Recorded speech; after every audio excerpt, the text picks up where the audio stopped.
En esta ocasión vamos a encontrar cuál es la derivada de la función seno.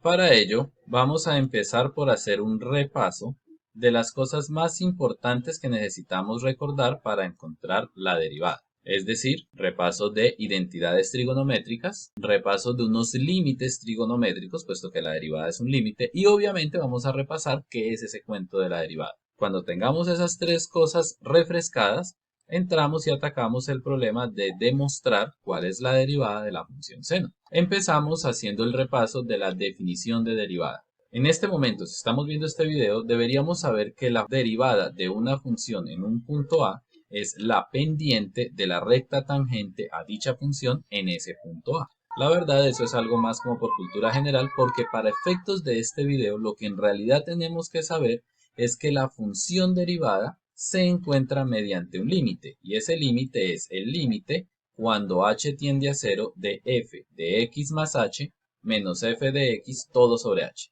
Lo segundo que tenemos que recordar son algunas identidades trigonométricas. Claro, siempre que hablemos de funciones trigonométricas, sean derivadas, integrales, ecuaciones diferenciales, siempre vamos a tener que acudir a las identidades trigonométricas. Y por supuesto, como la derivada es un límite, también deberemos recordar algunos límites trigonométricos básicos. La primera identidad que nos tenemos que saber es la identidad de la suma o diferencia de ángulos, es decir, el seno de algo más o menos otra cosa a qué es igual. Y aquí coloco cuadrito y corazoncito para sacarnos un poquito de la cabeza esa idea de que es x y y. Porque entonces cuando nos aparezca alguna vaina más rara, uno dice, uy, pero ¿cómo así si es que ahí es x? Entonces, ¿qué hago con esta cosa? No, no importa que sea.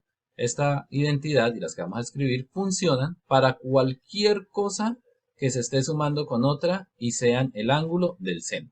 Entonces aquí del trauma del álgebra, algunos creen que para solucionar esto simplemente le saco el seno al primero y le sumo o resto el seno del segundo, algo así como distributiva, el seno del primero más o menos el seno del segundo. Si su merced estaba pensando que eso era así, déjeme decirle que no. La fórmula real es seno de una vaina más o menos otra vaina, es el seno de la primera, coseno de la segunda, mismo signo, seno de la segunda, coseno de la primera. Lo segundo que tenemos que saber es a qué es igual este límite. Límite cuando algo tiende a 0 de 1 menos coseno de ese algo dividido entre el mismo algo. ¿A qué es igual? La respuesta es 0. ¿Y qué nos dice el límite del seno? Que el límite cuando algo tiende a 0 de seno de ese algo sobre ese algo es igual a 1. Y listo. Con esas herramientas estamos preparados para demostrar que la derivada de la función seno es la función coseno. Y bueno, para poder hacer esa afirmación hay que demostrarlo. Lo primero es resolver el problema de siempre. ¿Quién es f de x más h? Esa es la gran pregunta cada vez que vamos a derivar. Pues teniendo en cuenta que f de x es seno de x, entonces f de x más h será venir y cambiar a esta x por este x más h, quedándonos seno de x más h.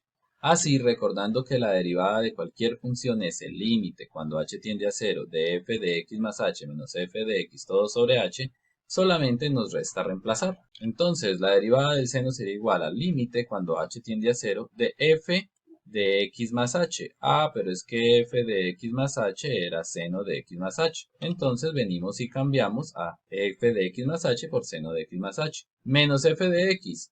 Pero es que f de x era seno, entonces menos seno. Y todo eso sobre h. Si recuerdan, esto es justamente lo que veíamos al principio del video. La identidad de la suma de ángulos. Entonces, ¿qué nos quedaría? Sería seno de la primera, o sea, seno de x, coseno de la segunda, coseno de h, más seno de la primera, coseno de la segunda. Y ahora sí a eso le vamos a restar seno de x. Todo dividido entre h. Ahora, antes de pasar al siguiente paso, notemos que aquí esto es seno de xh y esto es seno de x. Es decir, ambos comparten a seno de x. Entonces, una buena idea podría ser dejar este seno de x cerca de este seno de x e intentar sacar un factor común a ver qué pasa. Y eso es justo lo que vamos a hacer. Aquí tenemos seno de x por coseno de h, seno de x por coseno de h.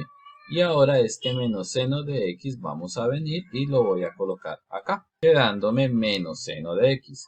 Este más seno h coseno de x venimos y lo colocamos acá, quedándonos seno de h por coseno de x y todo dividido entre h. Ahora, aquí hay seno de x y aquí hay seno de x.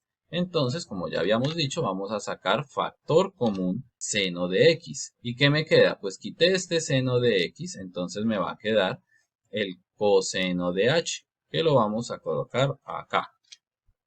Y aquí tenemos menos seno de x y saqué factor común seno de x. Entonces, menos seno de x dividido entre seno de x nos va a dar menos 1. El seno h coseno x, venimos y lo colocamos acá igualito como estaba, quedándonos más seno h coseno x y todo sobre h. Ahora es el momento de afinar la mirada y notar algo. Observen que acá esto que estoy encerrando se parece bastante a ese límite que veíamos empezando el video, ¿recuerdan? Y miren que esto está casi lo mismo pero al revés. Aquí es 1 menos coseno h sería, y aquí es coseno h menos 1. Bueno, eso lo podremos arreglar ahorita. La cuestión es que se parece. Y por si fuera poco, fíjense que yo aquí tengo seno de h sobre h con el límite cuando h tiende a 0. Y eso se parece bastante al otro límite trigonométrico que repasábamos empezando el video. Entonces parece que aquí la mejor idea sea venir y aprovechar este más. ¿Cómo así que aprovecharlo? Pues es que cuando tenemos una suma en un numerador de una fracción, yo puedo coger y repartir el denominador para cada uno de los sumandos, en este caso para la izquierda y para la derecha. Y ojo que eso confunde a algunos estudiantes. Cuando hay una suma o resta, el denominador debe repartirse para cada uno de los sumandos, o sea, de los elementos que componen la suma o resta.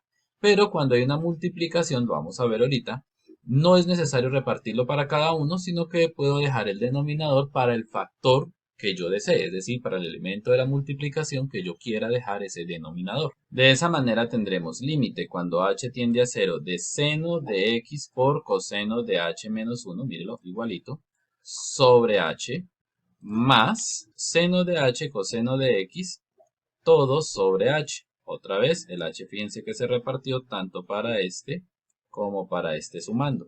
¿Y eso para qué me sirve? Pues ya lo habíamos dicho antes. Recordemos que acá tenemos este límite que se parece bastante a este límite y este límite que se parece bastante a este límite. Entonces vamos a organizar un poquito mejor las cosas. Primero que todo notemos que la variable del límite es h. ¿Bien? H tiende a 0. Y este no es seno de h, sino que es seno de x. Como este es seno de x, ese seno podrá salir del límite y fue lo que hicimos acá. ¿Y qué me quedará adentro? Límite cuando h tiende a 0 de coseno de h menos 1 todo sobre h. Más, y aquí podremos hacer lo mismo con el coseno. Vea, ese coseno lo podemos sacar del límite y nos va a quedar coseno de x por seno de h sobre h. Y entonces, ¿qué hacemos para que este límite se nos vuelva a este? Pues notemos que en realidad la única diferencia es los signos. Mientras que aquí el 1 está negativo, aquí el 1 está positivo. Y mientras que aquí el coseno está negativo, aquí el coseno está positivo. Entonces eso lo vamos a solucionar sacando factor común menos 1. ¿Y qué nos queda? Bueno, seno de x, límite cuando h tiende a 0 y sacamos factor común menos. Entonces el 1 que estaba negativo ahora va a quedar positivo. Y el coseno que estaba positivo ahora va a quedar negativo. Más coseno de x, límite cuando h tiende a 0 de seno de h sobre h. Y ya, mire tan bonito que salió esto. Seno de x por este límite. Pero ¿cuánto da el límite cuando h tiende a 0 de 1 menos coseno de h sobre h? Por acá lo habíamos mencionado. Más, entonces más, coseno de x por límite cuando h tiende a 0 de seno de h sobre h. Ah, pero es que ese también lo habíamos mencionado. Ese límite se va a 1. Quedaría seno de x por 0. Bueno, aquí sería menos 0, pero es que más 0, menos 0 no importa, entonces por 0. Más coseno por el límite cuando h tiende a 0 de seno de h sobre h, eso dio 1, entonces por 1. Y aquí seno de x por 0, pues es que todo número multiplicado por 0 da 0, entonces esto se va a 0. Y coseno por 1, coseno. De esa forma hemos demostrado que la derivada de seno es efectivamente coseno. Y ya entrados en gastos, hablemos un poquito de la derivada del coseno, porque uno dice, ah, es que la derivada de seno es coseno. Entonces, ¿será que la derivada de coseno es seno? Pues la verdad es que casi que sí.